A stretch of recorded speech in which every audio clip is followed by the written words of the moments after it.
grabando, ¿sí? Déjenme compartir pantalla. Y bien, ahí estamos. Entonces, comenzamos la clase pasada a ver estructuras de iteración, ¿sí? La primera instrucción que vimos fue la instrucción while, que significa mientras, ¿sí? Y la forma de utilizar la instrucción while, al menos en términos de sintaxis, es decir, en términos de cómo se escribe en el programa, es idéntica a la instrucción if, ¿sí? Ponemos la instrucción while y entre paréntesis ponemos una expresión booleana, es decir, alguna expresión cuyo resultado sea verdadero o falso. Incluso puede ser una variable booleana,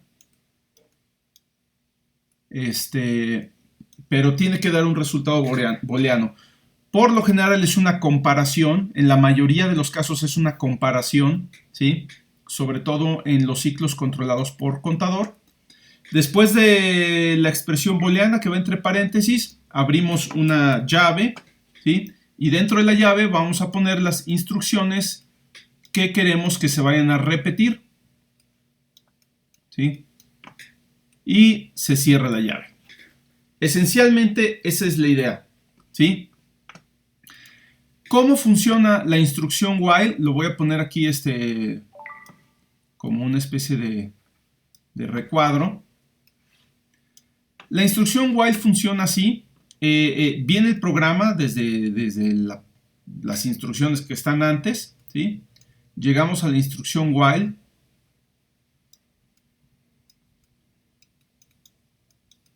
Y aquí pueden pasar dos cosas.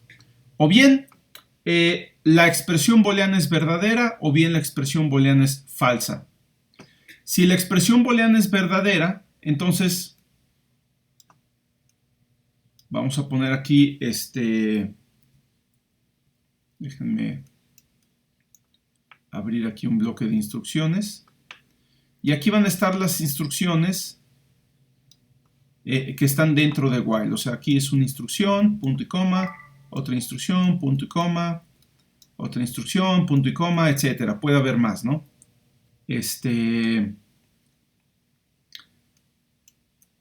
Bien, lo que va a ocurrir es que en el caso verdadero, le voy a poner aquí, cuando es el caso verdadero, true, se van a ejecutar las instrucciones que están aquí adentro, ¿sí? Y el programa va a continuar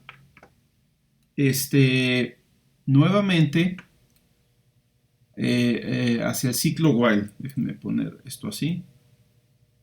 O sea, una vez que se ejecutan estas instrucciones que están aquí, termina con la llave que se cierra y el programa regresa al inicio de la instrucción while, donde nuevamente se verifica si la expresión booleana es verdadera, ¿sí? Si sigue siendo verdadera, otra vez se ejecutan las instrucciones y aquí nos metemos en una especie de ciclo, ¿sí? Que es justamente la idea. Cuando la expresión es falsa, entonces el programa no realiza esas instrucciones, ¿sí? No se realizan estas instrucciones que están dentro del bloque. Aquí le voy a poner el caso false. Y el programa continúa después de la llave que termina, ¿sí? Vamos a cerrar aquí el bloque.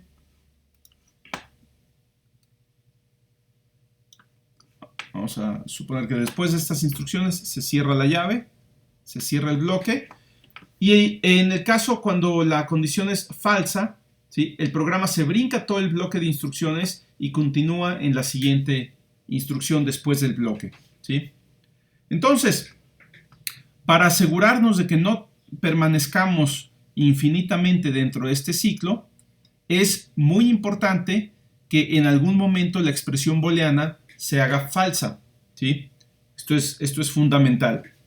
Es muy común que por algún error de programación se nos olvida o cualquier cosa, se nos queda un ciclo infinito, pero lo importante es saber detectar cuándo ocurre esto y ya decir, bueno, es que me faltó hacer algo, ¿no? Bien, en general esta es la instrucción while. Se usa de muchas formas, vamos a ver muchas formas de usarla, pero en particular la forma más común de usar ciclos son los ciclos controlados por contador.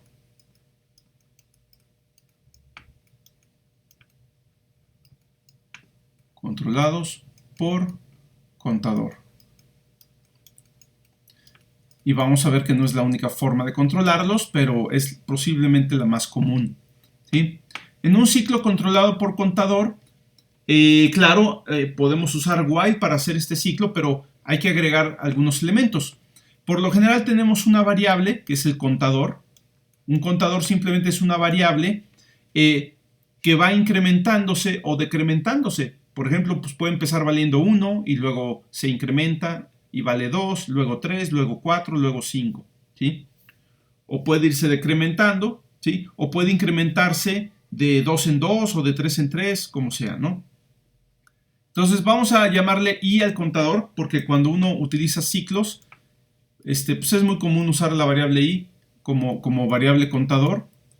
Y vamos a iniciarla con el valor 0. ¿Por qué 0? Porque la idea es que esta i, en su forma más básica de un ciclo controlado por contador, la idea es que la variable i cuente el número de iteraciones o el número de repeticiones del ciclo, cuántas veces se ha repetido el ciclo, ¿sí? Si todavía no comienza el ciclo, pues el número de veces que se ha repetido son 0, ¿ok? Luego hacemos el ciclo while mientras que i sea menor a un cierto valor que nosotros vamos a poner, ¿sí? Es decir, mientras el número de repeticiones no llegue al número que yo quiero, ¿sí? Quiere decir entonces que me faltan más repeticiones, ¿sí? Entonces, vamos a hacer aquí las instrucciones que queremos hacer de forma repetida y al final tenemos que incrementar el contador para contar la repetición que acabamos de hacer, por decirlo así. Entonces pondríamos i igual a i más 1.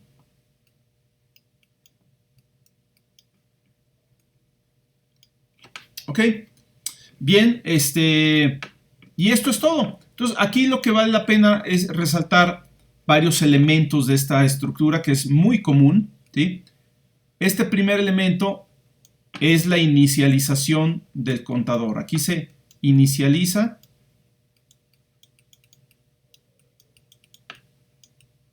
el contador.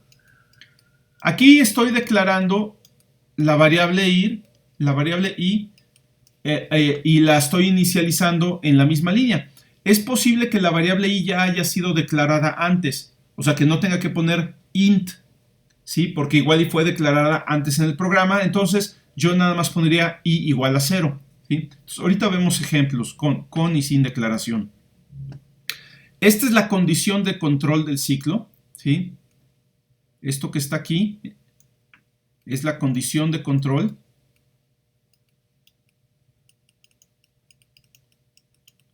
Condición de control,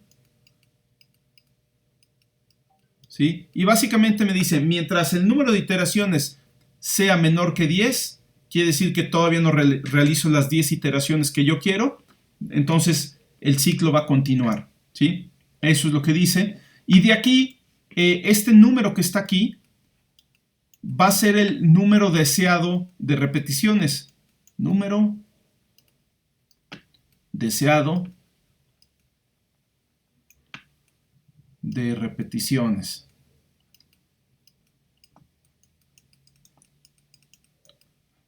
Yo ahorita puse 10 como ejemplo, pero por supuesto, pues esto depende de qué es lo que uno quiere hacer en el programa. A veces este número ni siquiera es un número fijo, ¿sí? Puede ser una variable o incluso una expresión.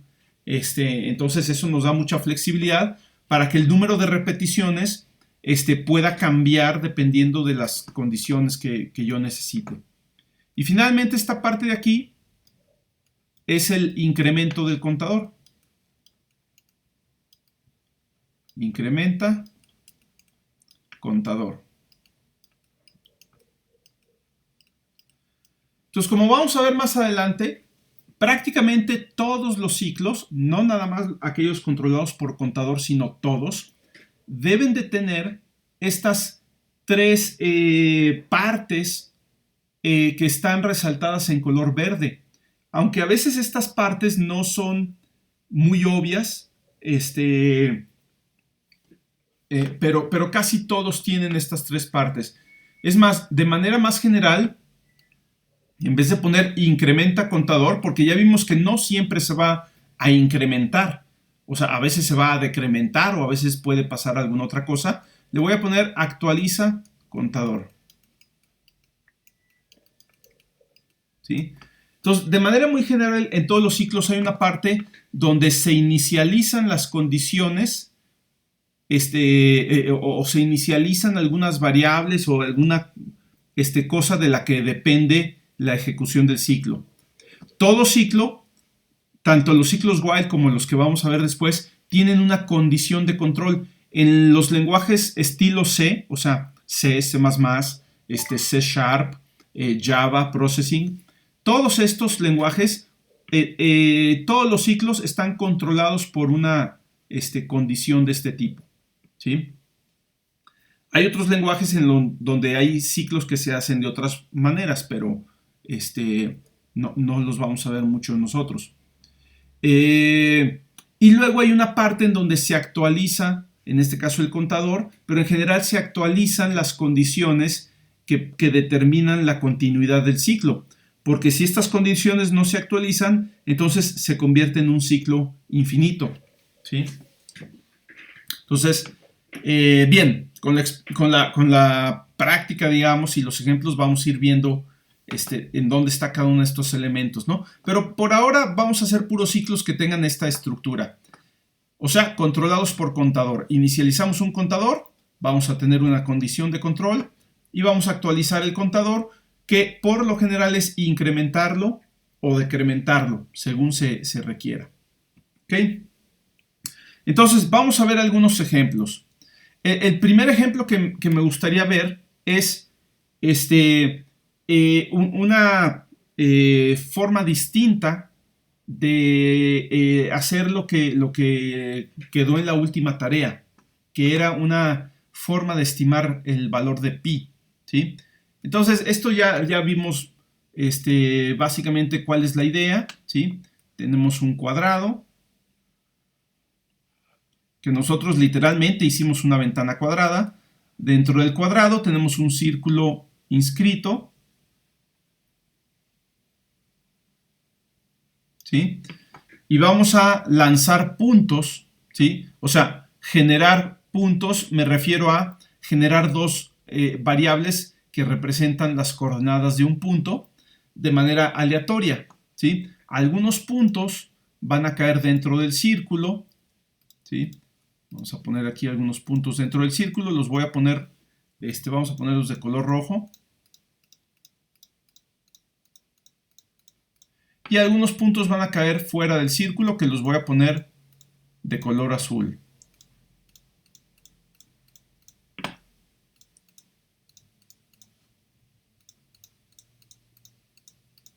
¿Ok? Entonces, nosotros lo que habíamos visto es que podemos estimar pi, o sea, en general, pi entre 4, esto lo vimos la clase pasada, pi entre 4 es igual al área del círculo entre el área del cuadrado.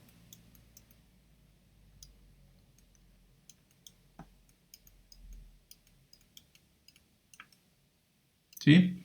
Si el lado del cuadrado es x, por decir algo, pues el área del cuadrado es x cuadrada.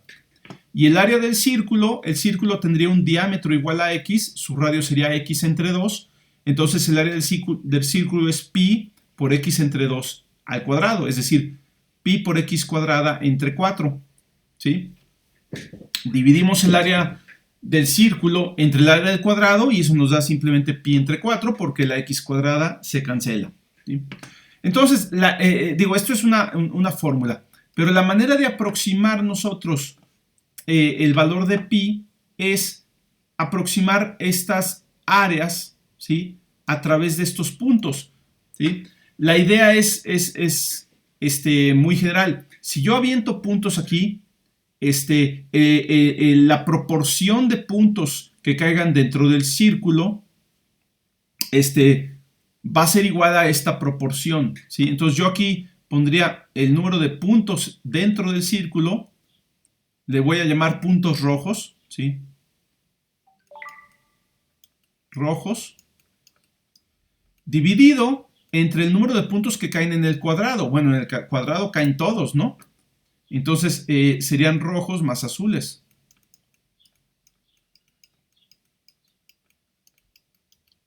¿Sí? Y así es como lo hicimos en la tarea. Generamos un punto de manera aleatoria, verificamos si ese punto está dentro o fuera del círculo y de esa forma vamos contando el número de puntos rojos y el número de puntos azules. Entonces también tenemos dos contadores involucrados ahí, ¿verdad? ¿Cómo sabemos si un punto cae dentro o fuera del círculo? ¿Sí? Pues es muy fácil. Si nosotros conocemos el centro del círculo, vamos a llamarle CX, CY, centro X, centro Y. Entonces, tomamos la distancia del centro del círculo a cualquier punto, por ejemplo, este punto rojo, ¿sí? Vamos a llamarle D a esta distancia, D. Y si esta distancia es menor al radio del círculo, el radio pues es esta distancia hasta acá, que sabemos cuánto vale, ¿sí? Es el tamaño del cuadrado entre 2. Vamos a suponer que aquí el cuadrado es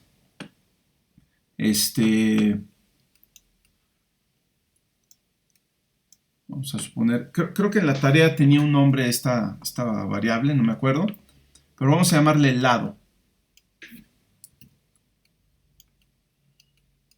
¿Sí? ¿Sí? Entonces es un cuadrado de tamaño lado por lado. Y entonces el radio del círculo, le voy a llamar R, es lado entre 2. ¿Sí? Yo a cualquier punto pues voy a generar sus coordenadas X, Y. La X, Y representan las coordenadas de cualquier punto. Y entonces, lo que me dice si un punto está dentro o fuera del círculo es checar si la distancia del centro al punto, la distancia sería D es igual a raíz cuadrada de x menos cx al cuadrado más y menos cy al cuadrado, es decir, la distancia entre dos puntos, ¿verdad? Si esta distancia d es menor que r, ¿sí? Entonces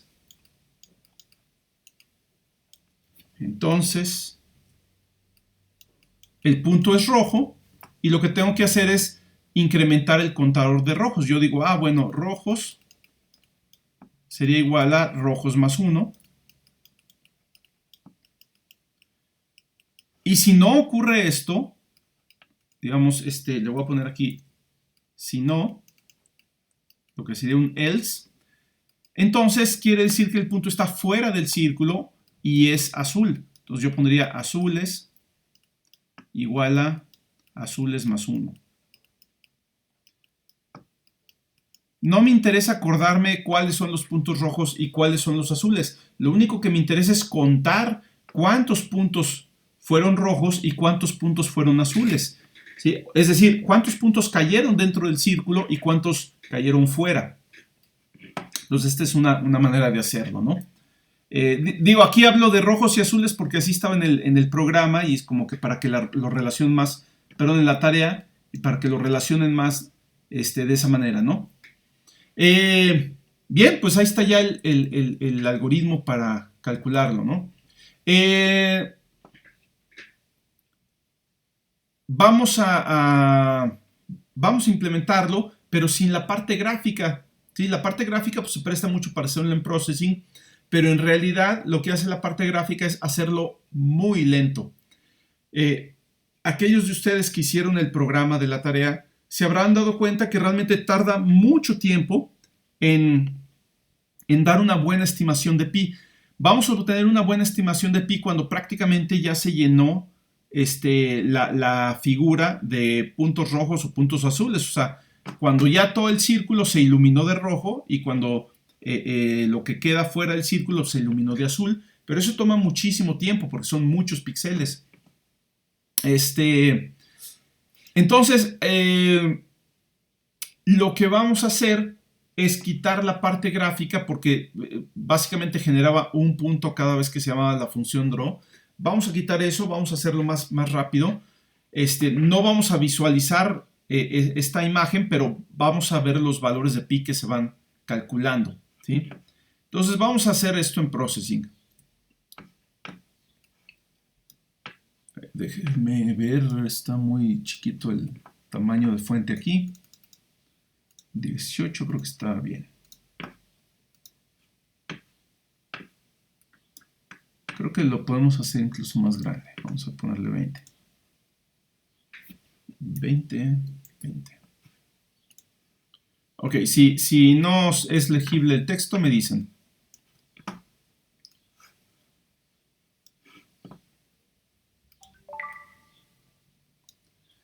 Bien, entonces, ok.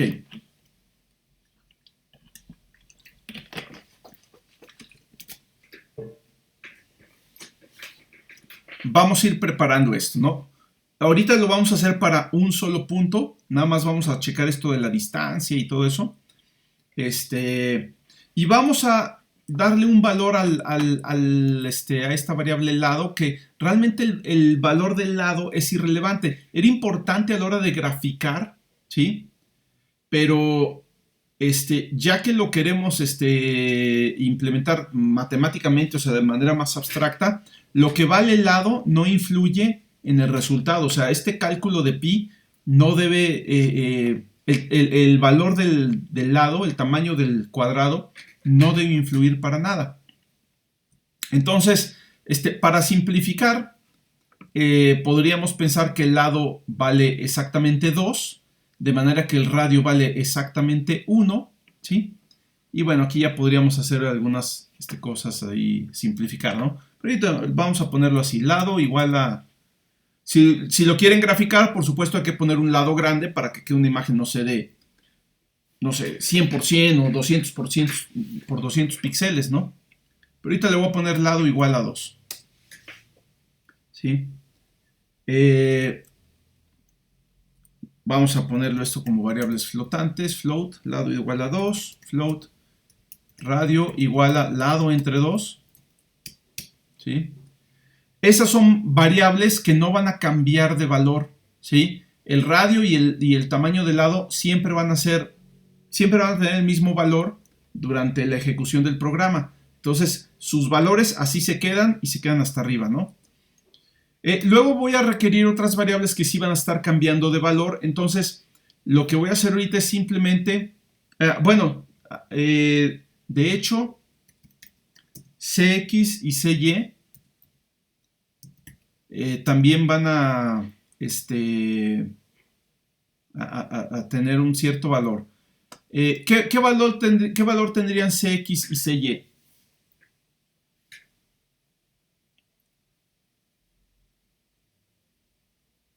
¿Alguien me puede decir?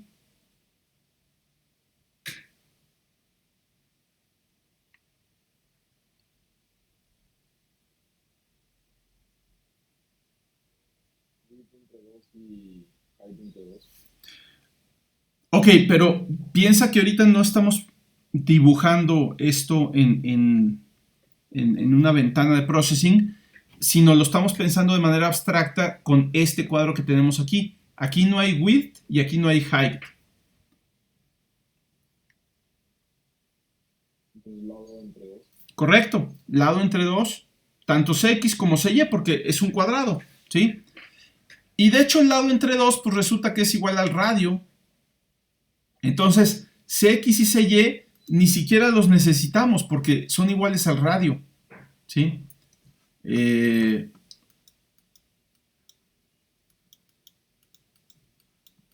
Las tres variables tienen el valor lado entre 2. Entonces me las voy a ahorrar y simplemente, para no escribir tanta variable, ¿no? Entonces, le voy a poner comentarios aquí. Estas dos variables son constantes, ¿sí? Cuando digo que son constantes, quiere decir que su valor no debe cambiar. No debo yo cambiar los valores en el programa. De hecho, hay una forma de obligar a que el valor de una variable no cambie. Cuando yo declaro la variable, antes del tipo de datos, en este caso antes de float, escribo la palabra final o final, si lo quieren ver así, porque pues a fin de cuentas significa lo mismo en español y en inglés. Quiere decir que voy a declarar una variable, pero el valor que le dé va a ser final, ¿sí? O sea, ya no se puede cambiar, va a ser su valor final. Entonces, si tú declaras una variable como final, ¿sí? Ya no se le puede cambiar el valor, ¿sí? Vamos a hacer una prueba. ¿Qué tal si ahora yo digo lado igual a 3? Fíjense que ya me está saliendo aquí un error de sintaxis, ¿sí? Me está subrayando lado y el error que me dice es the final local variable lado cannot be assigned. O sea, la variable lado no se puede asignar. Déjenme ponerlo aquí abajo. Aquí está. No se le puede asignar un valor a la variable lado, ¿sí? Y esto es porque el valor que se le asignó al inicio se considera final, o sea, va a tener un valor constante a lo largo de todo el programa. Entonces, cuando tengan variables de ese tipo que tú no quieras que cambie su valor, pónganle la palabra final para evitar accidentalmente cambiarla, ¿sí? Y bueno, a estas se les llama constantes, como que en contraposición con la palabra variables, ¿no? Y las que sí van a ser variables, las que sí van a cambiar su valor, van a ser, por supuesto, X y Y, que van a ser las coordenadas del punto que se genera de manera aleatoria. Coordenadas del punto aleatorio. Y bueno, aquí voy a tener que calcular esta distancia. Puedo realmente hacerlo todo en la misma línea. Sobre todo si me apoyo en funciones de processing. Pero vamos a usar esta variable d para la distancia. Distancia del punto al centro. ¿Sí? Al centro de la circunferencia y bueno, también del cuadrado. En general le voy a poner así, distancia del punto al centro. ¿Ok? Bien, entonces, ¿cómo generamos un punto aleatorio? ¿Sí? ¿Cómo genero un punto con coordenadas aleatorias que esté dentro del cuadrado?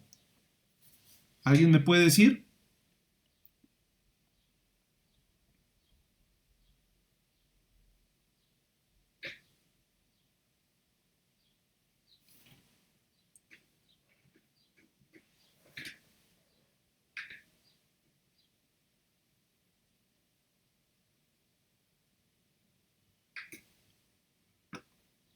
Podría ser point random.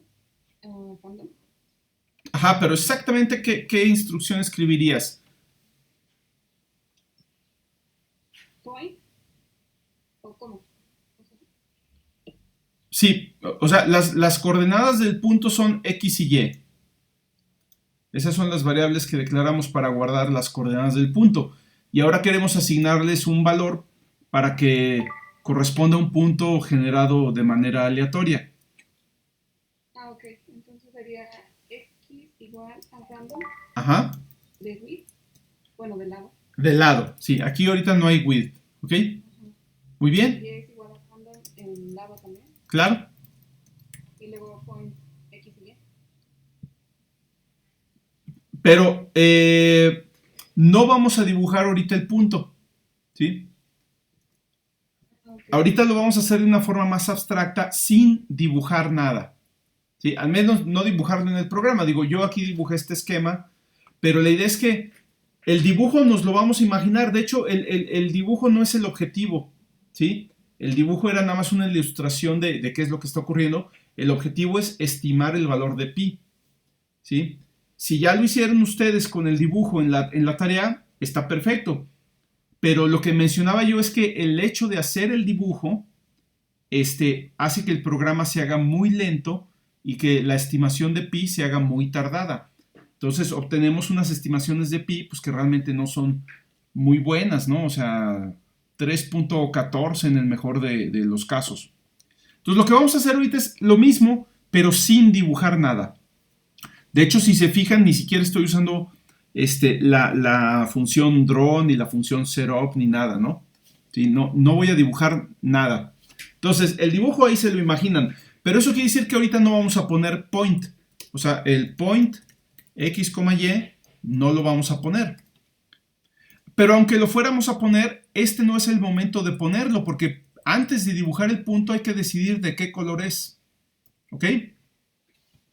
Entonces, para decidir de qué color es, vamos a calcular primero la distancia del centro al punto, que está dada por esta ecuación, ¿sí?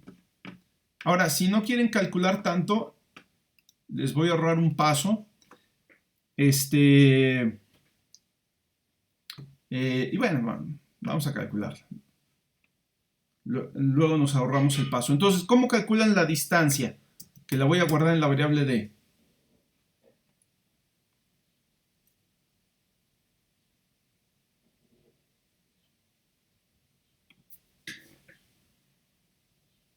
¿Alguien me puede decir cómo calcular la distancia del punto XY al centro?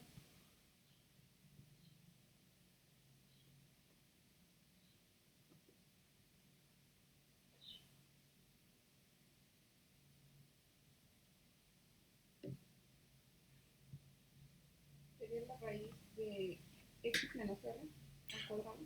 De acuerdo, pero díctamelo así como en programación, ¿no? La raíz era SQ. No me acuerdo cómo era la raíz cuadrada. Ok, es SQRT, RT, sí. ¿sí? Y después paréntesis. X menos R. Ah, no. Menos radio sería. Ujú. Ajá. Radio. Am,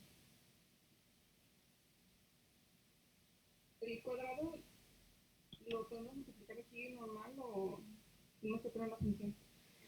¿A qué te refieres con normal? Bueno, multiplicarlo por sí mismo. Ah, sí, por supuesto. Conviene eso, aunque hay una función para calcular cuadrado, conviene multiplicar por sí mismo.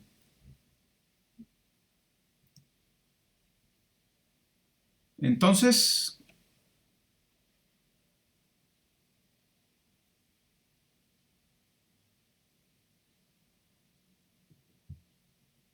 Tampoco me acuerdo cómo era el cuadrado.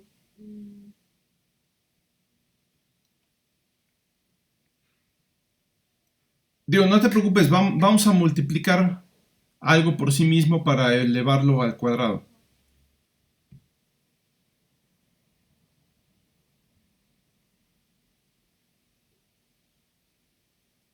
Entonces sería otra vez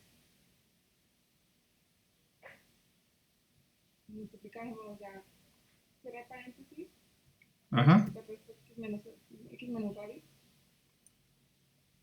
A, a- a ver, cerré paréntesis y luego ¿qué? Abrir otra vez paréntesis, Abro otro paréntesis, ajá.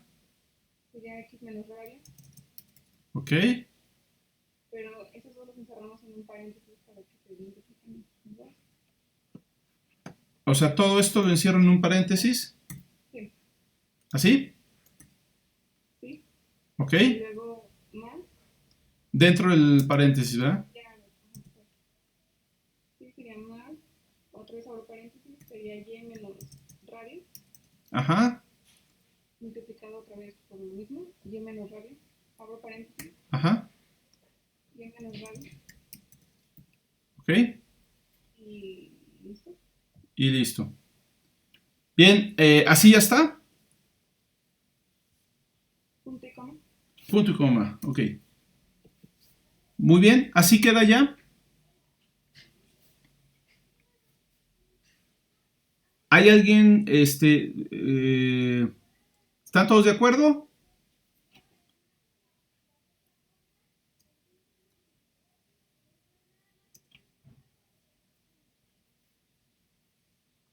Bueno, parece que están de acuerdo.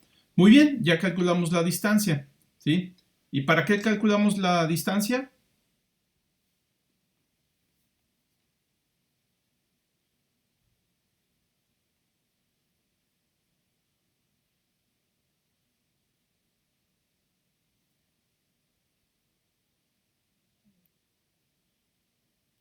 Para saber la posición, o sea, si se encuentra dentro del círculo. Correcto, ¿sí? Y entonces, ahora sí, ¿cómo sabemos o qué hacemos? ¿Cómo ponemos eso de si se encuentra dentro del círculo? Que D sea mayor que el radio.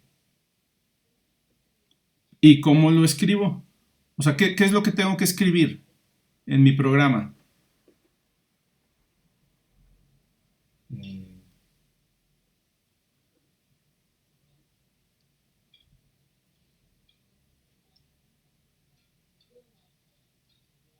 nada más queremos saber que D sea mayor que el radio, ¿verdad? Bueno, sí, pero ¿para qué, no? O sea, ¿qué va a pasar si es así? Entonces ya vamos a empezar a poner lo de los contadores o de los puntos, entre comillas. Sí, o sea, la pregunta es qué sigue, ¿no? ¿Qué sigue en el programa? Ya después de que calcularon la distancia, ¿qué harían ustedes en el programa? La condición. ¿Ok? Vamos, pero díctenme el programa, ¿no?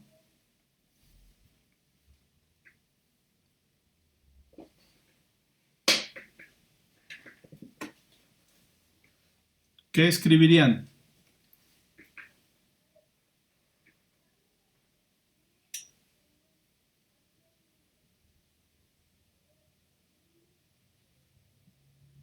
Que si D es menor que el radio, Ajá. entonces al contador rojo se le suma el rojo más uno. Ok, entonces díctamelo, pero ya en el lenguaje de programación, como lo escribirías en Processing. Sería I, Ajá, entre paréntesis de el signo ajá. ¿Menor que? menor que R. R. Ajá. Ajá. Y se abre el signo, el otro, no me acuerdo cómo se llama. Llaves. Ok. Ajá, la llave. Sí. Hay que aprenderse los nombres de todo, porque, digo, sobre todo ahorita que la cosa es a distancia, este, hay que saber paréntesis, llaves, mayor que, menor que, más, menos, igual, todo eso, ¿no? Entonces, llaves, ¿ok? Y ahí no sé si se tendría que inicializar el contador rojo y el azul. No lo sé. ¿Tú qué harías? Yo lo que le pondría, bueno, la verdad no sé si esté correcto, sí inicializarlo con un float, azul y rojo, y entonces ya lo pondría como rojo es igual a rojo más uno. Ok, entonces, tú díctame como lo escribirías tú en el programa, ¿sí? Luego vemos si jala bien y si no, dónde está el problema y lo corregimos.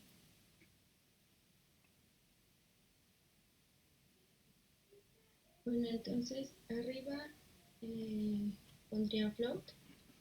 Ok, arriba en qué sección? En la inicialización de las variables. Ok, perfecto. Float. Rojo y azul.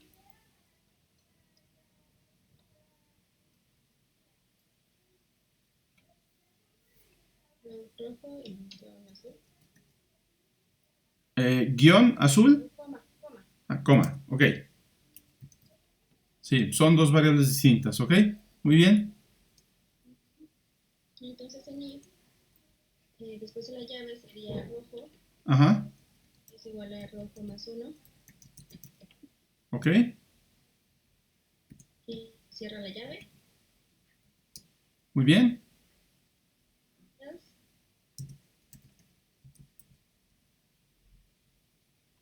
Else, sería azul más 1. Azul es igual a azul más 1. Correcto. ¿Sí? Y cierro la llave. Muy bien. Bien. Antes de continuar, obviamente todavía falta. Hay varias cosas que aquí me están apareciendo en color rojo. ¿Sí? Es bien importante que ustedes, conforme van escribiendo un programa, si les aparecen errores así de sintaxis, los corrijan inmediatamente y no se esperen hasta el final, ¿sí? Un programa solo es válido si se puede ejecutar, ¿sí? Un programa que tiene errores de sintaxis y no se puede ejecutar, realmente pues no cuenta para mucho, ¿no? O sea, entonces sí es muy importante asegurarse de que no hay este tipo de errores. Entonces aquí me está subrayando el programa varias cosas, ¿sí? Esta parte de aquí y esta R de acá, ¿sí? Entonces, ¿cuál es el problema y cómo se puede corregir? En la parte RD, o sea, podemos borrar cuando se multiplica por sí mismo y poner SQ. Ok. Sería SQRT. Ok, esa es una forma, perdón. Es una forma y funciona. Sin embargo, quisiera seguir con la idea de multiplicar las dos cantidades por sí mismas para obtener el cuadrado, ¿sí? En vez de usar la función SQ. Pero ¿por qué me está dando ahorita un error? Porque entre los paréntesis no está el signo de multiplicación. Correcto. ¿Sí? Si voy a multiplicar, necesito poner el operador de multiplicación. ¿Sí? En matemáticas, tú puedes poner XY y sabemos que representa el producto de X por Y. Pero en programación siempre hay un operador para hacer estas cosas, para hacer la multiplicación. ¿Sí? Entonces, ¿cómo debería estar? También en el if, Ajá, se me escapó cuando la distancia es menor que R, en vez de R es radio. correcto. ¿Sí? Entonces en D sería SQRT, Ajá, paréntesis, luego X menos radio, estrellita, asterisco. asterisco, sí. Correcto. X menos radio, más, Y menos radio, asterisco, Asterisco, ajá. y ya. Entonces es lo que faltaba, el asterisco ahí, ¿sí? Muy bien. Ahora, fíjense que vamos bien, pero ya me brincaron otras dos cosas aquí, ¿sí? Bien, ¿alguien sabe qué está pasando ahí? No es tan obvio como los errores anteriores. Y si me bajo, vamos a ver exactamente por qué lo está diciendo, qué es lo que está diciendo. Pero antes de ver el mensaje que me pone Processing, no sé si alguien me puede decir qué está pasando ahí. ¿Será que no le di valores a rojo y azul, profe? O sea, que no los, así como en el ejercicio pasado que era y es igual a 0. Correcto. No sé si es Es justamente eso. Aquí lo que está pasando es que no están inicializadas estos valores. Vamos a ver qué nos dice abajo. Y dice, puede que la variable local rojo no haya sido inicializada, ¿sí? Entonces, nosotros sabemos que en processing las variables numéricas se inicializan con 0 automáticamente, pero como que aquí processing dice, bueno, como no le pusiste explícitamente un valor inicial, yo no sé si esto vaya a dar el resultado que tú quieres. Entonces, por eso te pone como que esa advertencia. Lo mejor es siempre inicializar las variables aunque sea a 0, ¿ok? O sea, aunque las vayamos a inicializar con el valor 0. ¿Cómo hacemos eso? Quitando float por un int y entonces después de rojo y azul poner igual a 0. Ok, el que sea float o int en realidad no depende, o sea, de la inicialización a 0 es independiente de si esto es float o int. Puede ser float y también inicializarla a 0. Desde un punto de vista lógico, las variables deberían ser int. ¿Por qué?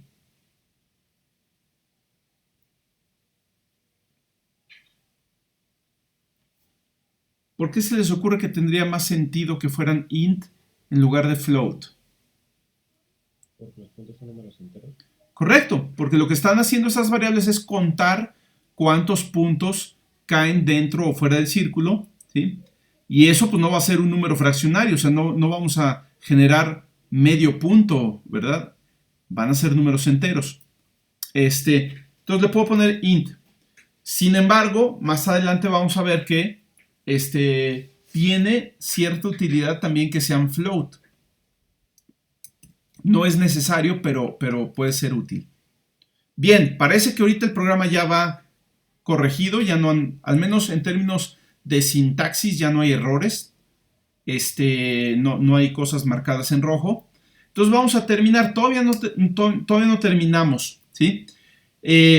¿Para qué estamos haciendo todo esto de contar rojos y azules a fin de cuentas?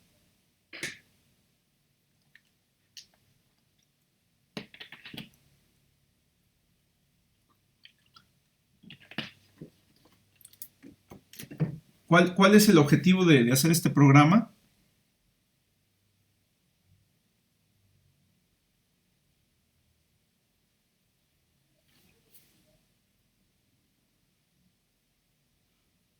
Es estimar el valor de pi. Correcto, es estimar el valor de pi, ¿sí? Y bueno, hasta ahorita, bueno, pues ya contamos, generamos un punto, checamos si es rojo o azul, bla, bla, bla, incrementamos los contadores, pero todavía no tenemos un valor de pi, ¿sí? ¿Qué sigue? Digamos que yo ya tengo los rojos, ya tengo los azules, ¿cuál sería el siguiente paso? Pues yo nada más quería hacer la división, puedo decir la división como tal y multiplicación. ¿Correcto? Aquí haría falta inicializar también pi como tal. No, hay que declararla, pero no hay que inicializarla necesariamente, en este caso, porque se calcula a partir de una fórmula directa, o sea, no sumándole o restándole cosas basadas en un valor que tuviera anteriormente, ¿no? El cálculo se hace directamente. Entonces, sí es necesario declarar pi, pero no inicializarla, ¿sí? Voy a declarar pi por aquí. Vamos a ponerle float pi. ¿Sí? Y vamos a calcular pi, ahora sí, ¿no? ¿Cómo sería el cálculo de pi? ¿Qué escribirían ustedes en el programa?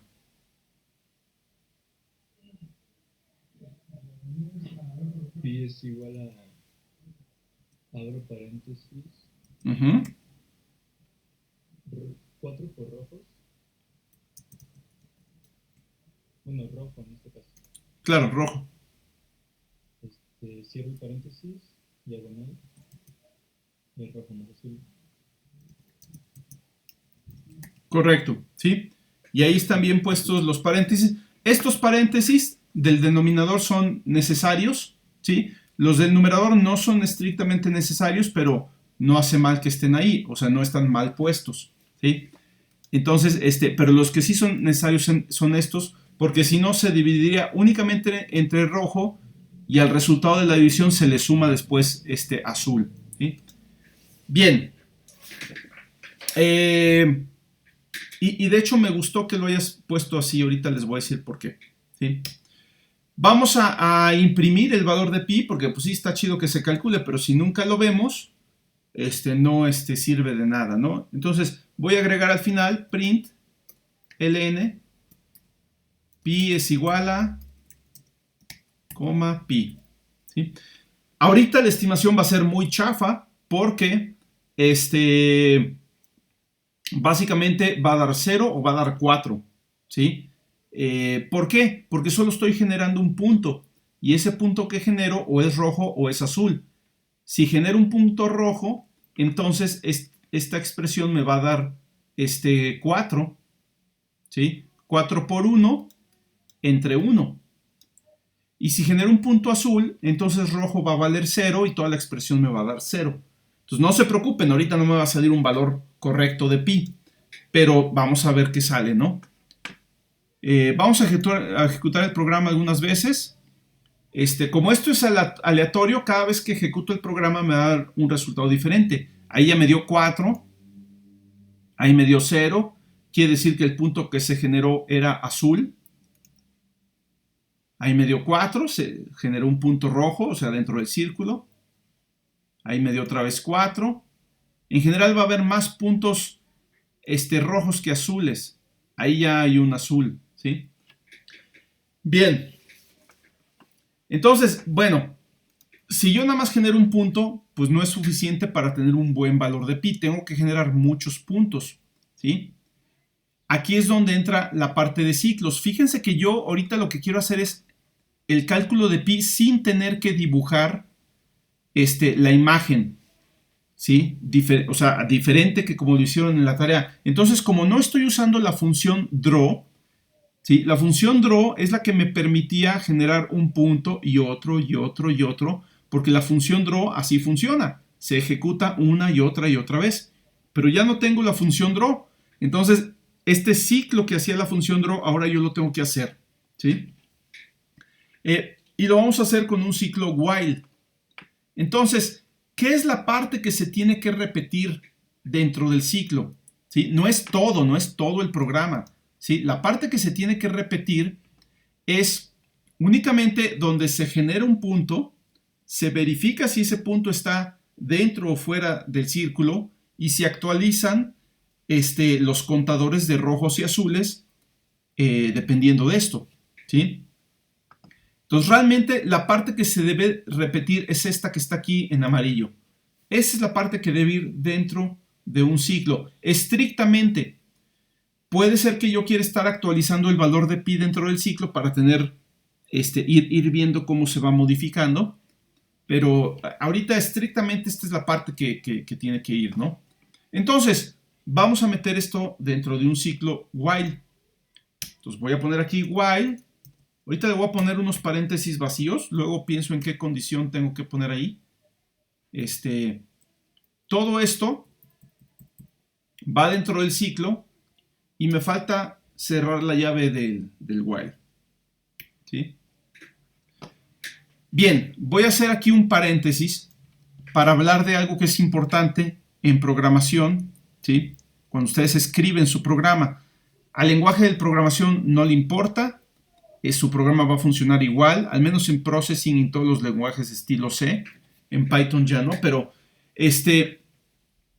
cuando uno programa de esta forma, donde todas las instrucciones las pegas al lado izquierdo del documento que estás escribiendo, ¿sí? Llega un momento en que se vuelve muy confuso saber qué parte está dentro de un ciclo y qué parte no, ¿sí?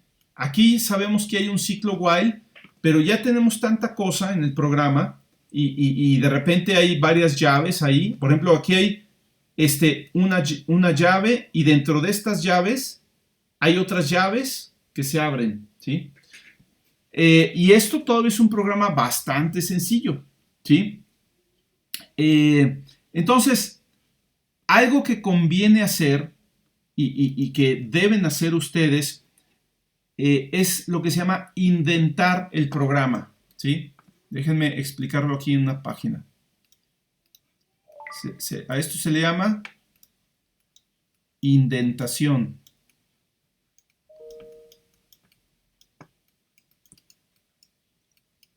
No tiene nada que ver con dientes. Indentar significa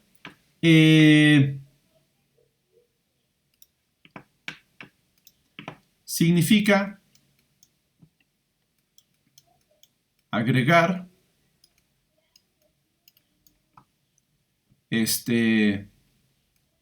espacios o tabuladores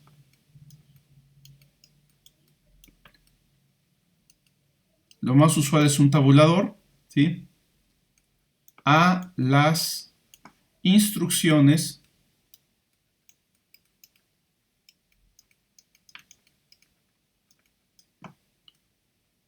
que están dentro de un bloque. Y es algo únicamente para que el mismo programador entienda mejor el mismo programa que escribió, ¿sí? Créanme que a veces es muy difícil entender un programa que escribiste hace 2 meses, hace un año, ¿sí? Y si lo escribes de manera legible, con indentación, agregas comentarios y todo eso, eso ayuda mucho. Entonces déjenme ponerles un ejemplo. Imagínense que tienen un programa, ¿sí?, y ustedes tienen una instrucción, otra instrucción, y de repente ponen, no sé, un ciclo, ¿no? ¿Sí? O sea, una instrucción en donde abren un bloque de instrucciones. Este bloque eventualmente se va a cerrar. Vamos a cerrarlo acá. ¿Sí? Pero todo lo que va adentro conviene desplazarlo a la hora de escribir el programa un poquito hacia la derecha, ¿sí?, para que no empiece pegado al borde izquierdo, sino empiece un poquito más acá, ¿sí? Es una especie de margen, o una especie de sangría que se le pone al código, ¿no? Entonces aquí empezaría la siguiente instrucción, ¿sí? Todas las instrucciones parejitas al mismo nivel de indentación, con la misma sangría, mientras estén en el mismo bloque, ¿sí? Puede ser que dentro de este bloque yo ponga una instrucción que me genera o que me abre otro bloque. Por ejemplo, un if. Este puede ser un while y dentro de este while un if. Bueno, pues aquí voy a desplazar las instrucciones otro espacio más, ¿sí?, y así me la llevo, ¿sí?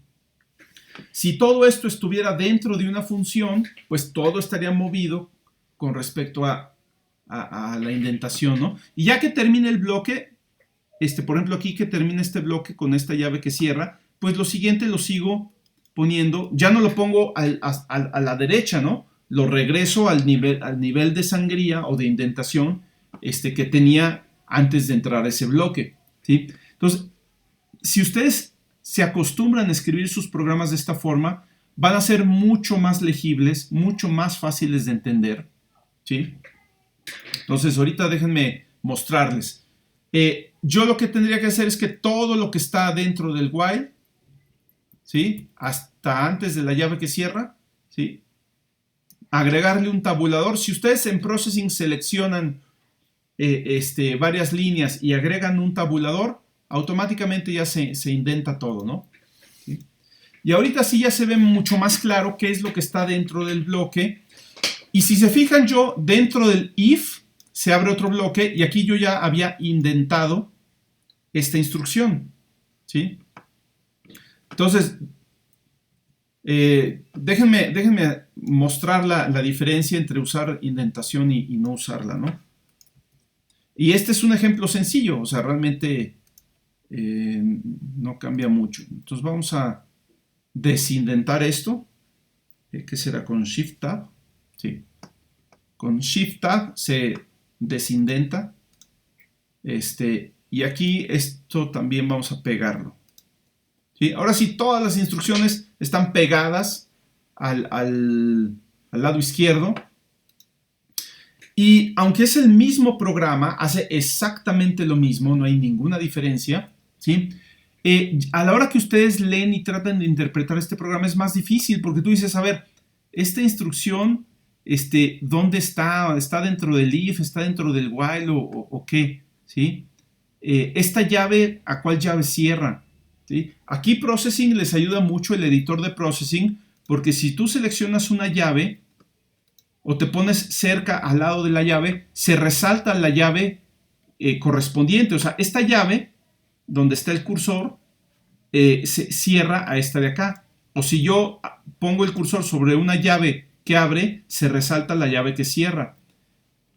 Pero, digamos, si tú ves el programa en un editor de textos común y corriente, o lo ves impreso en un libro, o en un documento, o en un PDF, pues no tienes esta funcionalidad de que se te resalten las cosas, ¿sí? Entonces, hay que saber leerlo.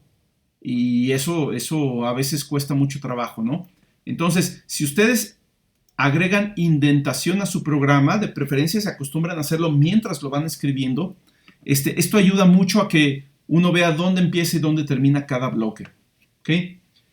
Y bueno, obviamente los ejemplos de aquí en adelante se van a ir complicando, entonces entre mejor escriban su programa, queda más bonito, ¿no? Otra cuestión que tiene que ver con estilo de programación, o sea, la forma en que cada quien escribe su programa y que ya es opcional. Hay a quien le gusta, cuando va a empezar un bloque, poner la llave que abre abajo, ¿sí? Yo estoy acostumbrado a ponerla directamente en la instrucción donde se abre el bloque, ¿no? Hay quien abre la llave abajo y está bien.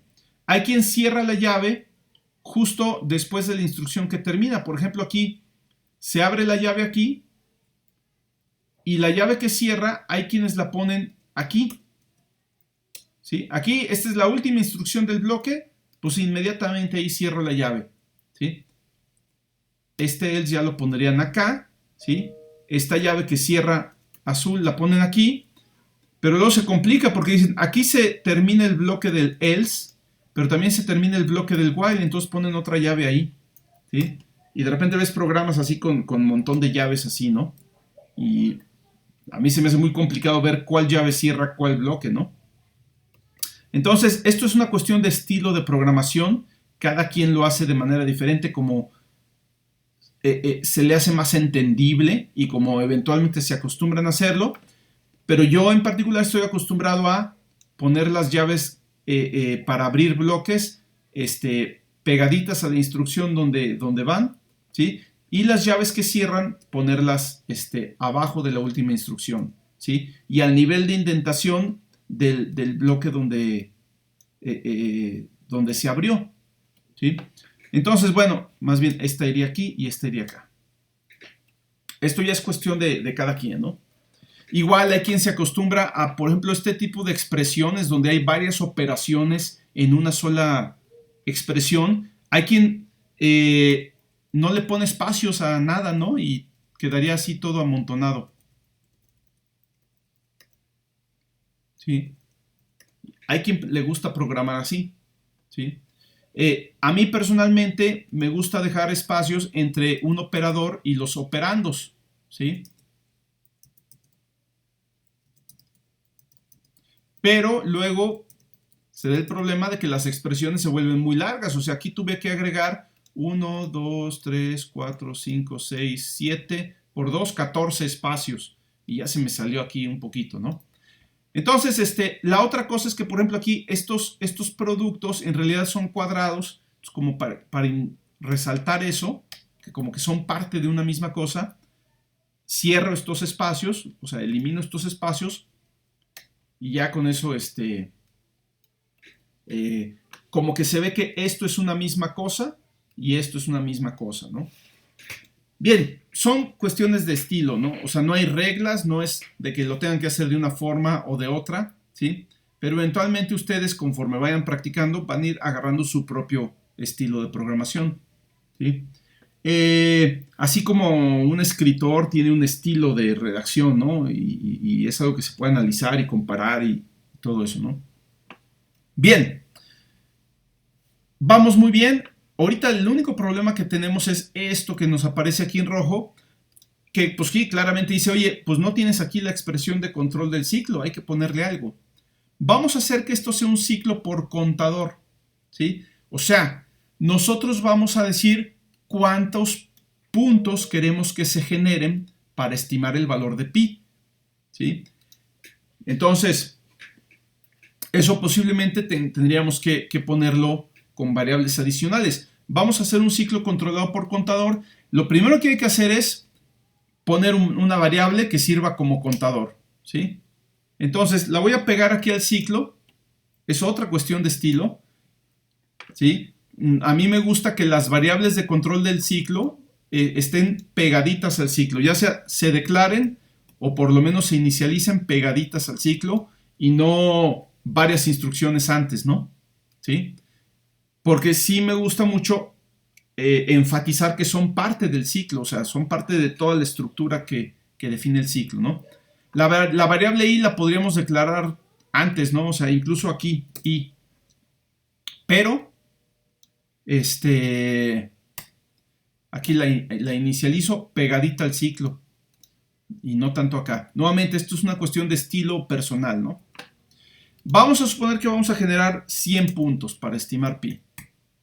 Entonces, i comienza valiendo 0, ¿sí?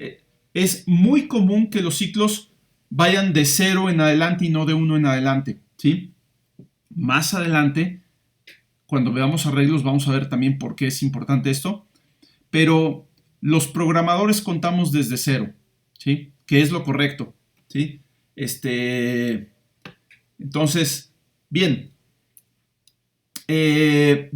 necesitamos dentro de este ciclo incrementar i igual a i más 1, ¿sí? Y voy a dejar un poquito de espacio aquí para ver todo el programa completo. Y ya está. Entonces, ahora sí, al hacer este ciclo, lo que estoy diciendo es, mira, vas a repetir esto, lo que está dentro del ciclo, 100 veces. ¿Y qué es lo que está dentro del ciclo? Ah, pues todo esto. Generar un punto aleatorio, calcular la distancia de ese punto al centro del cuadrado, verificar si el punto está dentro o fuera del círculo, ¿sí? Y dependiendo de si está dentro o fuera, incrementamos el contador correspondiente, ya sea rojo o azul. Y finalmente incrementamos la variable de control del ciclo, o sea, el contador del ciclo, para que no se nos vaya a hacer un ciclo infinito, ¿verdad? Ok, y ya, eso es todo. Ya la parte pesada ya la teníamos, que era esto. Meterlo eso dentro de un ciclo, pues ya es fácil. Entonces vamos a ver cómo funciona. Vamos a ponerle con 100 valores, me da un valor de pi de 3.0, ¿sí? Esto es muy sospechoso, ¿sí? O sea, es muy sospechoso que, claro, sabíamos que con un punto me iba a dar 0 o me iba a dar 4, pero es muy sospechoso que después de 100 puntos me dé 3.0 exactito, ¿sí? Esto a mí me haría pensar que posiblemente hay algo mal, ¿sí? Y digo, efectivamente hay algo mal. ¿Alguien me puede decir dónde está el problema?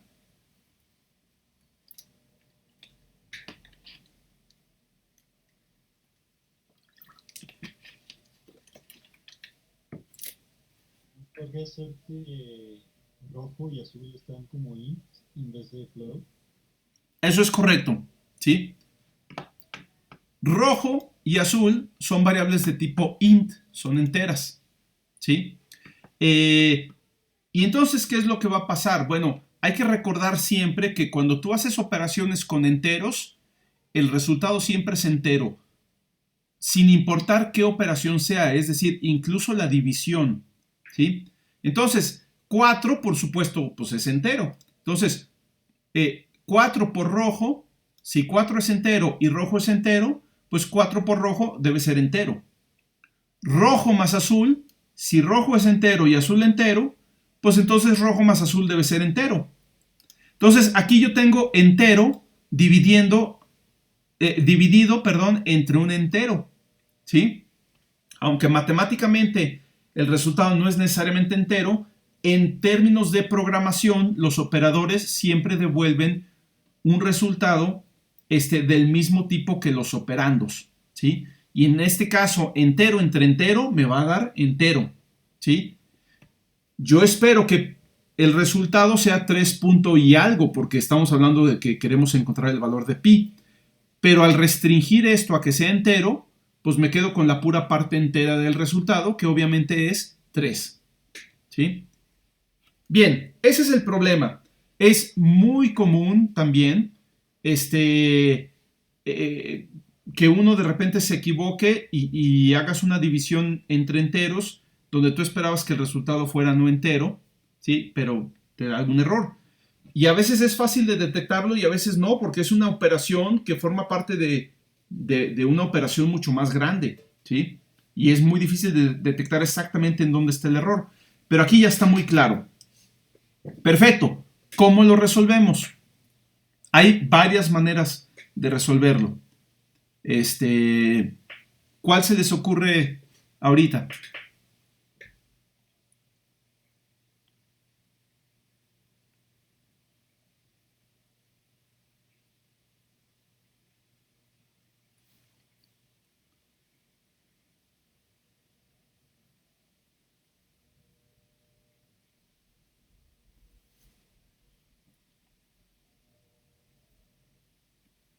¿Se les ocurre alguna manera de resolver ese problema?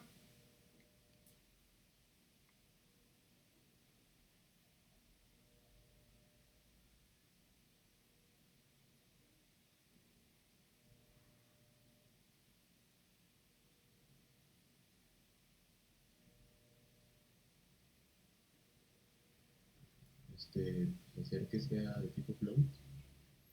Hacer que sea de tipo float.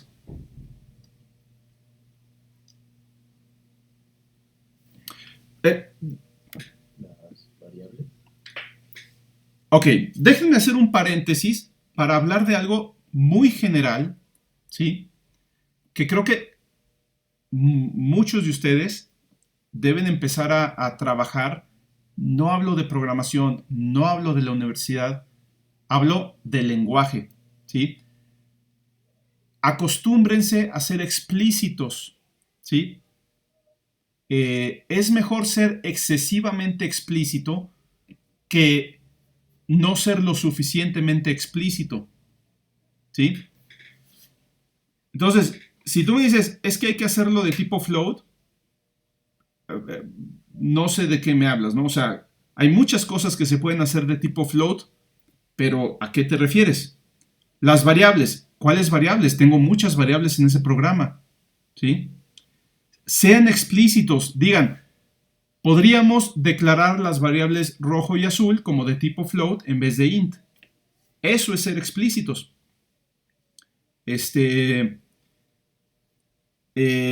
O podríamos, ¿sí?, hacer que alguno de los operadores de la expresión que calcula pi sea de tipo float.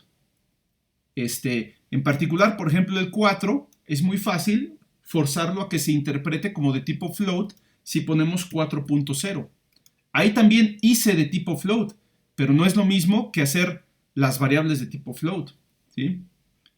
Entonces, esto lo digo de manera general porque constantemente responden las preguntas de esta forma, tanto así verbalmente como en los exámenes, muchas otras cosas, ¿sí?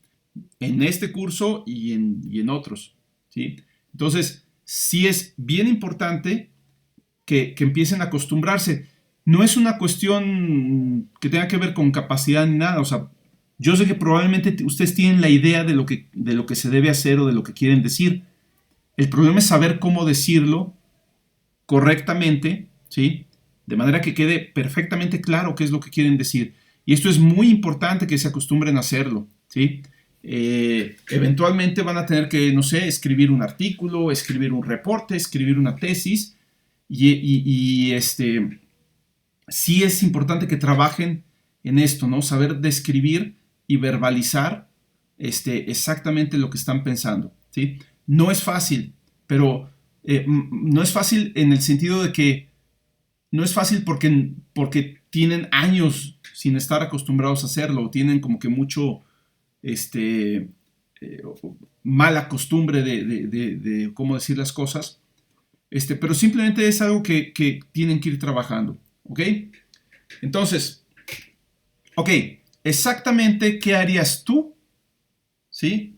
Para resolver este problema.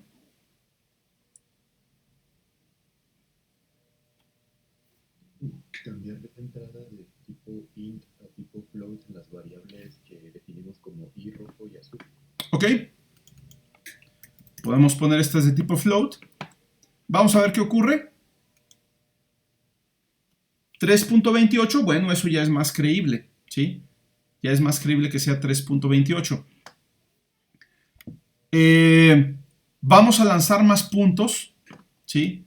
No sé si recuerdan cuando los que hicieron el programa de la tarea, cuántos puntos tenían que lanzar para tener una estimación buena de pi. 100 no eran para nada suficientes. Vamos a ponerle otros dos ceros, o sea, 10,000. 3.1416 está bastante bien. Es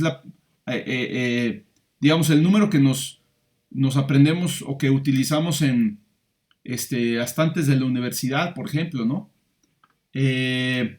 Y apenas llevamos 10,000. Y fíjense que son 10,000 y el programa lo ejecutó de volada. ¿Sí? Ya me dio una estimación diferente, cada vez va a ser diferente porque hay una componente aleatoria, pero el resultado sale inmediatamente. No sé ustedes si recuerdan cuánto tenía que esperar su programa para tener 10,000 puntos, ¿sí? Pues eran varios segundos por lo menos que tenían que esperarse y era muy tardado, ¿no? Pero como aquí lo hace de volada, pues vamos a echarle más, vamos a meterle otros 2 ceros y sacar 1,000,000 de puntos. Aquí estoy seguro que el programa que hayan hecho para sacar 1,000,000 de puntos seguramente tardaba del orden de minutos, ¿sí? Y aquí como no nos interesa esperar a que se dibujen los puntitos, pues de volada sacamos una estimación con mucha más precisión. Ahora es 3.1409, ¿sí? Resulta que esta no es tan buena como el 3.1416, pero ese 3.1416 fue como que de chiripa, ¿sí? Entonces ahí son diferentes estimaciones, ¿no? Ahí está otro 3.1416, ¿sí? Y como seguí, ahora sí que como los elefantes, ¿no? Como veía que resistía, pues le echamos más. No se tarda mucho con 1,000,000, vamos a ser ya más cautelosos, 10 millones. Y lo saca bastante rápido, creo que nos podemos esperar todavía un poquito más. Ahí estamos hablando de 100 millones. Ahora sí ya se tardó un poquito más.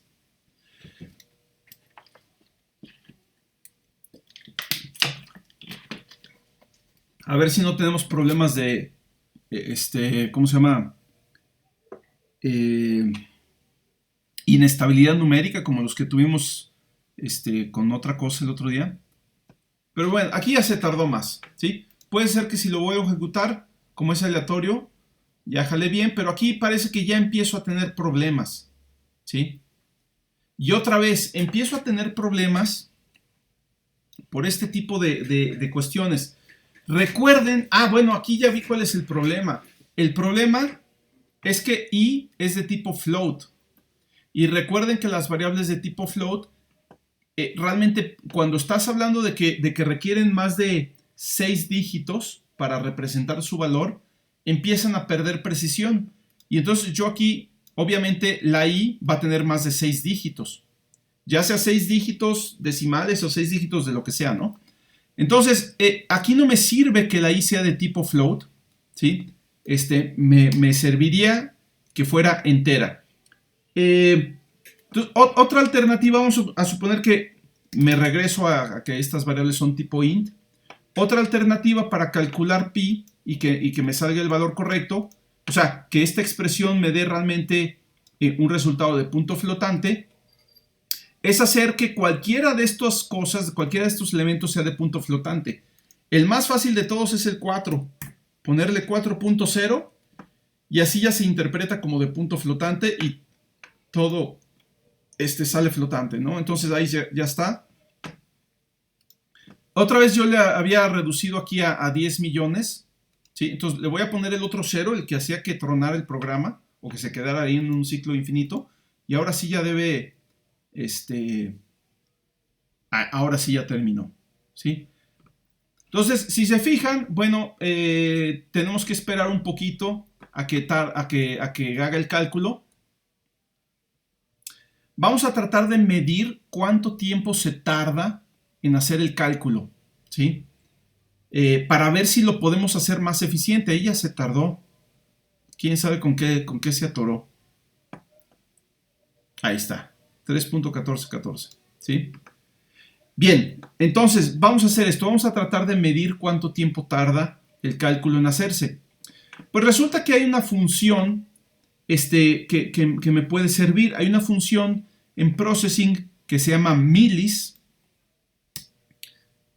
y que me da el tiempo transcurrido desde el inicio del programa en milisegundos.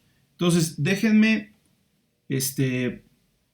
poner aquí un ejemplo. Mi programa ya se está haciendo un poquito largo, entonces lo que voy a hacer es ahorrarme espacio quitando aquí estos saltos de línea y lo voy a escribir así. Nada más con la intención de que todo el programa quede dentro de la pantalla, ¿sí? Entonces voy a poner una variable nueva int tiempo inicial igual a millis, ¿sí? Así se llama la función millis, y millis me da el tiempo transcurrido desde que inicia el programa. Entonces yo lo que voy a hacer es, básicamente me da la hora, ¿no? Pero la hora en términos de que empezó el programa, ¿no? Voy a ver cuánto tiempo es, o cuál es el tiempo a la hora de iniciar el programa y cuál es el tiempo a la hora de terminar el programa para ver cuánto tiempo transcurrió, ¿sí? Entonces, aquí puedo poner int tiempo final igual a millis, ¿sí? Ya no va a tener el mismo valor porque la parte tardada es este ciclo que se ejecuta 100 millones de veces, nada más. Entonces, ahí está dando vueltas el ciclo,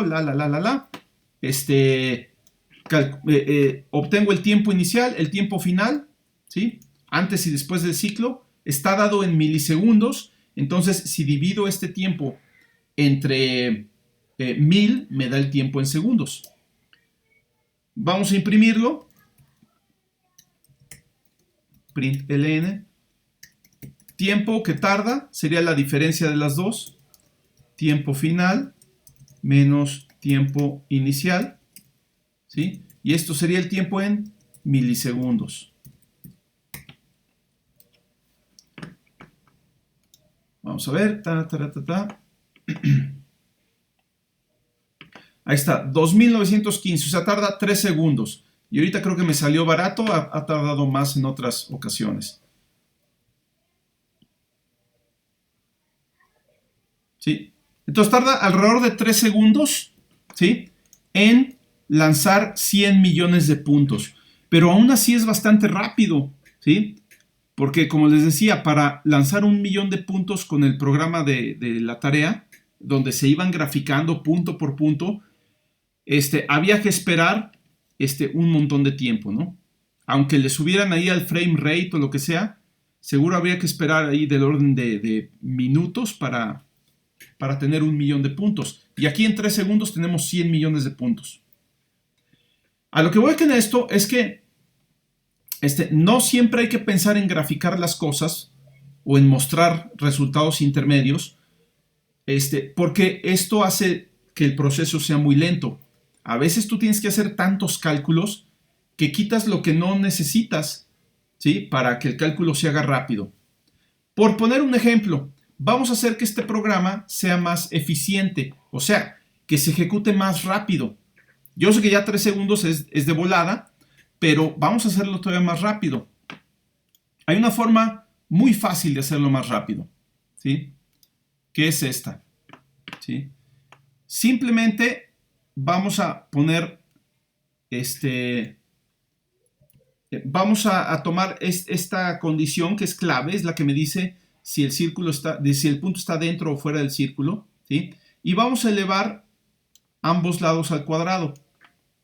Como las dos cantidades son positivas, al elevarlas al cuadrado, estoy multiplicando por números positivos y se mantiene el sentido de la desigualdad, entonces no hay que modificar nada, ¿sí? Yo puedo elevar al cuadrado la d muy fácil, quitando esta raíz cuadrada. Uy, creo que me pasé con la goma. ¿Sí? Entonces, en realidad, elevar al cuadrado no me complica las cosas, me las simplifica porque me ahorro una operación de raíz cuadrada que además es pesada para la computadora, ¿sí? Tarda más en calcular esta raíz cuadrada que en calcular todo lo demás que está aquí adentro, ¿sí? Entonces, vamos a quitar esta raíz cuadrada y yo ya sé que esta d voy a dejar la misma variable, pero esta d en realidad representa el cuadrado de la distancia, ¿sí?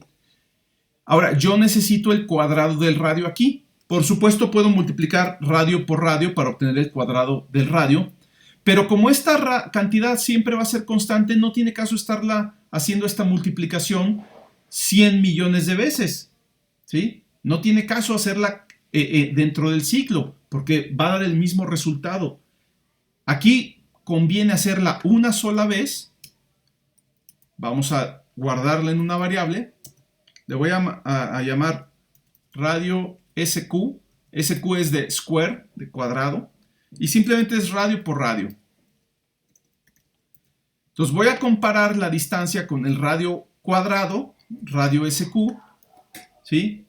Y me estoy ahorrando una operación muy pesada, que es la raíz cuadrada, ¿sí? Nada más con eso vamos a ver qué tanto mejora el programa, ¿sí? Vamos a ejecutarlo. Acuérdense que tardaba alrededor de 3 segundos. Aquí me sobró un paréntesis. Ok, ahora sí. La primera ejecución puede tardar más, entonces vamos a ejecutarlo otra vez.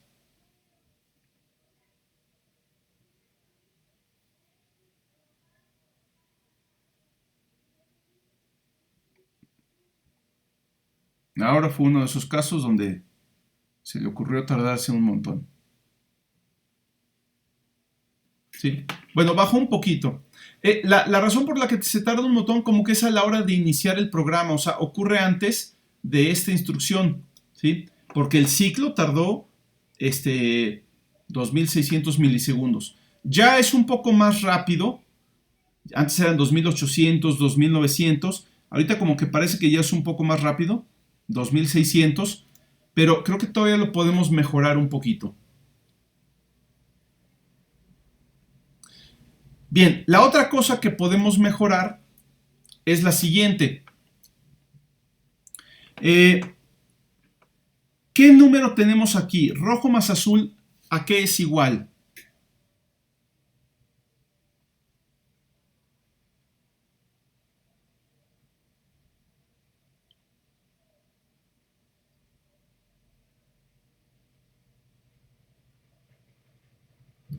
Al total de puntos que hay dentro del círculo cuadrado. A ver, con más exactitud, ¿dentro del círculo o dentro del cuadrado? Porque son diferentes. Del cuadrado. Del cuadrado, correcto. ¿Sí? ¿Y cuántos puntos serán?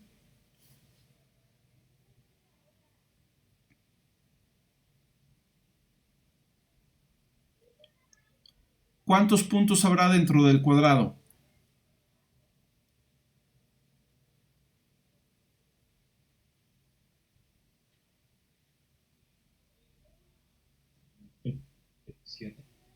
¿Perdón? Pero no escuché. El número de repeticiones del while, o sea, ahí. Correcto. ¿Sí? O sea, el número, todos los puntos caen dentro del cuadrado. ¿Sí? Absolutamente todos. ¿Sí? Lo que hace la diferencia es si caen dentro del círculo o no. Pero todos caen dentro del cuadrado. En el programa de tarea, llevábamos la cuenta de azules para poder al final sumar rojo y azul y tener el número de puntos que caen dentro del cuadrado, porque este número de puntos no era fijo, el programa podía seguir corriendo y lanzando puntos. Aquí es diferente, aquí el número de puntos es fijo, ¿sí? Es exactamente este número que está aquí, ¿sí? Y resulta que también es el número con el que queda la variable i cuando termine el ciclo. Entonces, nosotros podemos reemplazar rojo más azul, lo podemos reemplazar por el valor de i. Déjenme mostrarles. Voy a imprimir el valor de rojo más azul. Número de puntos lanzados es igual a rojo más azul. Y también es igual a i. Siempre van a tener el mismo valor. ¿Sí? Vamos a ejecutarlo. Y bueno, en este caso ese valor va a ser 100 millones, pero bueno, es el número que pongamos acá. Ahí está, ¿no? Rojo más azul es igual a i. Entonces quiere decir que podemos reemplazar este rojo más azul por la variable i y obtener el mismo resultado. ¿Sí? Pero entonces quiere decir que ya no necesitamos para nada contar los azules. ¿Sí? Ya no es necesario contar los puntos azules. Podemos quitar esta parte completamente. No necesitamos los puntos azules. Podemos incluso quitar la variable azul. Porque los azules nada más los queríamos para sumarlos a los rojos y saber cuántos puntos había dentro del cuadrado. Pero ese es el número de puntos que nosotros ponemos aquí, ¿sí? Entonces también al quitar esa instrucción nos va a simplificar un poquito las cosas aquí adentro y hacerlo un poquito más eficiente, ¿no? Tal vez no mucho. Ah, bueno, le quité azul, entonces vamos a quitar esta cosa de aquí. Tal vez no se haga mucho más eficiente, pero un poquito sí. Entonces vamos a ver. Ahora sí, ya le bajamos a 2400 milisegundos. ¿Sí? Entonces estaba en 2800, 2900, le bajamos a 2600 y luego a 2400. 2412. Tal vez no parezca mucho, pero estamos hablando de...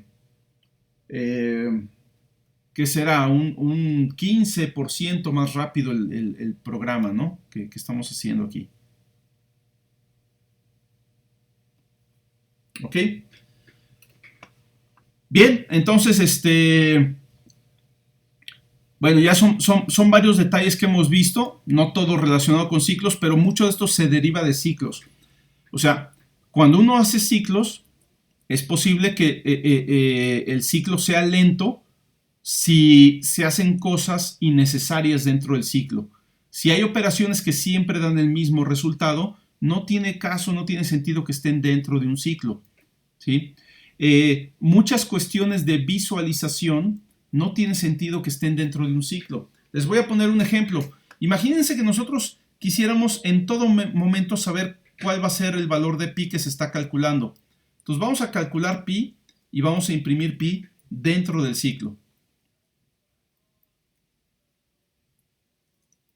Aquí. ¿Sí? En todo momento vamos a tener una estimación de pi por cada punto que se avienta, que era lo que hacíamos en el programa de la tarea. Por cada punto calculábamos el valor de pi correspondiente, ¿no? O con los puntos que se tenían hasta el momento. Aquí lo vamos a hacer, lo vamos a imprimir, no lo vamos a dibujar, pero va a aparecer aquí en la consola. Y voy a empezar con poquitos puntos, me voy a regresar otra vez a 1.000.000. ¿Sí? Entonces, vamos a ver cuánto se tarda. Ahí están todos los valores de pi, como se van calculando. ¿Sí? Ya se tardó. Déjenme, para tener una idea más clara, voy a imprimir el valor de i, o sea, el número de puntos que se han lanzado hasta el momento. Imprimimos i, imprimimos pi. Vamos a poner aquí unos espacios. Entonces ahí van los puntos, vamos en 50, 100.000, 130, 200, 300.000, 400.000, 500,000, ¿no? ¿Sí? Entonces vamos a tener que esperarnos varios segundos, mucho más de 3 segundos, ¿sí? Ahí está, 1,000,000. Ya se atoró esto, ¿sí? O sea, la consola ya se saturó, casi llegando al 1,000,000, ¿sí? Y como que ahí se atoró mucho el programa. Ven, esto es importante, porque es importante que vean que lo que se llama operaciones de entrada y salida, o sea, todo lo que tiene que ver con entrada y salida de datos. Salida es desplegar cosas en la pantalla, imprimir cosas, enviar cosas por la red, ¿sí? Todo eso es lento. Y si tú lo haces constantemente, hace que tu programa se vuelva lento. Hay que imprimir únicamente lo necesario. Hay que dibujar únicamente lo necesario, ¿sí? Entonces aquí ya, de hecho, mi programa se trabó debido a toda la mugre que me puse a imprimir ahí. No sé ni siquiera por qué se trabó. Pero bueno, ya se tardó mucho más de lo que esperaba. Vamos a ponerle 100,000, ¿no? 100,000. Eso sí lo hace rápido. Pero aún así, 100,000 se tarda 2 segundos con 100,000 puntos. 500,000 puntos se va a tardar pues del orden de 10 segundos.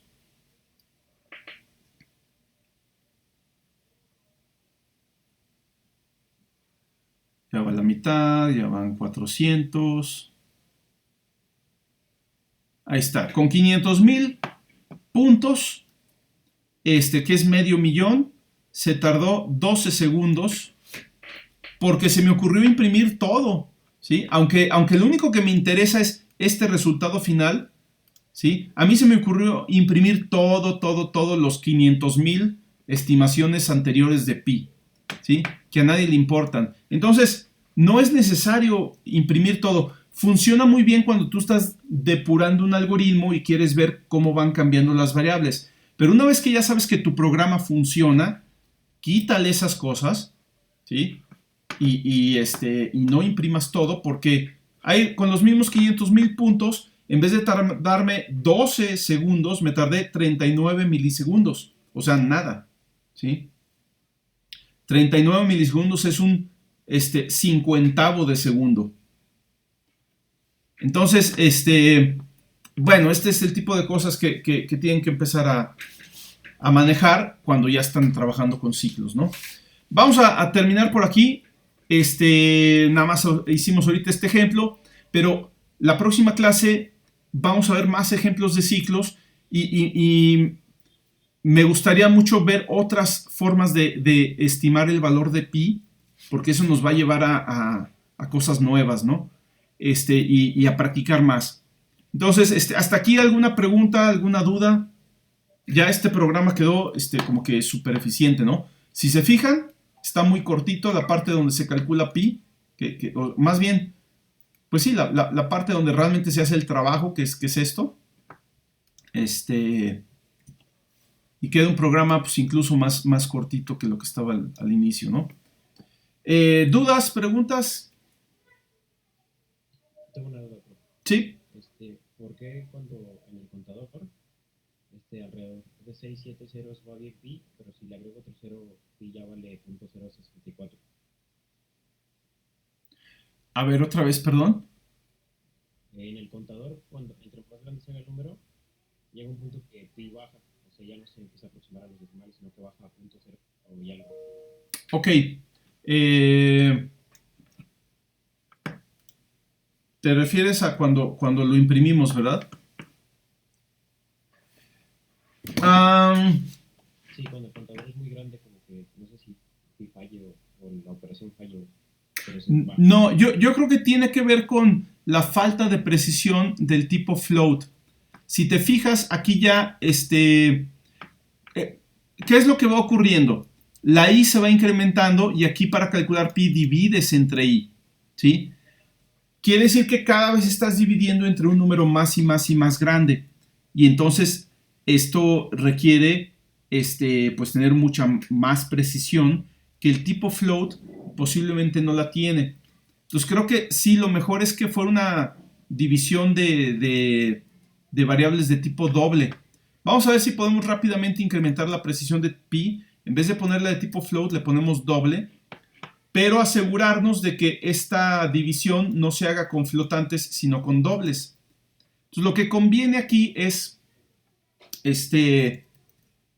poner esto, o sea, transformar esto al tipo doble, ¿sí? Y voy a transformar también la i al tipo doble.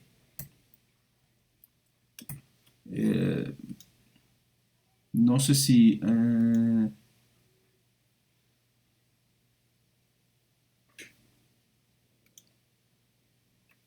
si así me deje, déjame checar. Así. Luego les explico qué estoy haciendo aquí, pero básicamente lo que estoy haciendo aquí es, y esto se puede hacer con float, con int, con varios tipos de variables. Estoy tomando esta variable que es de tipo int y transformándola a tipo doble para que el programa lo interprete como un valor de tipo doble. Entonces aquí ya tengo una división de un doble entre otro doble y ya se hace una división de alta precisión, ¿sí? Esto incluso debería darme mejores resultados. Déjame ver si da mejores resultados realmente.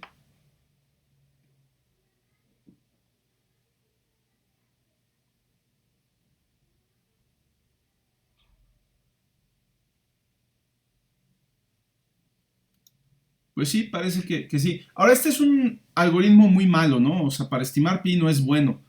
Ni es eficiente.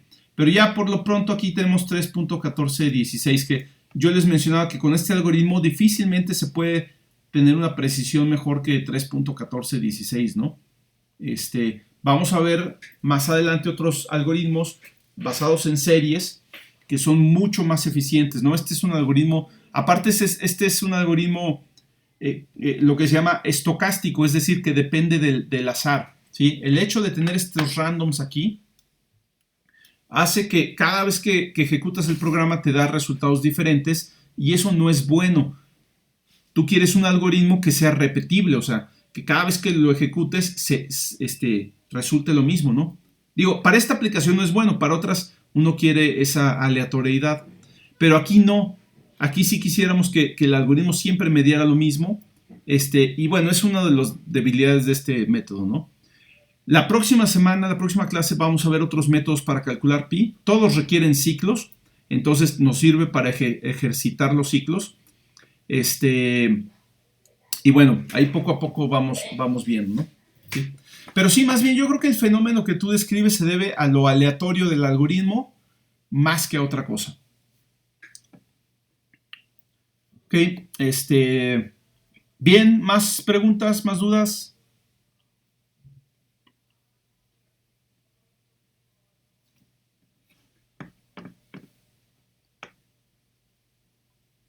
Ok, entonces déjenme terminar aquí el video.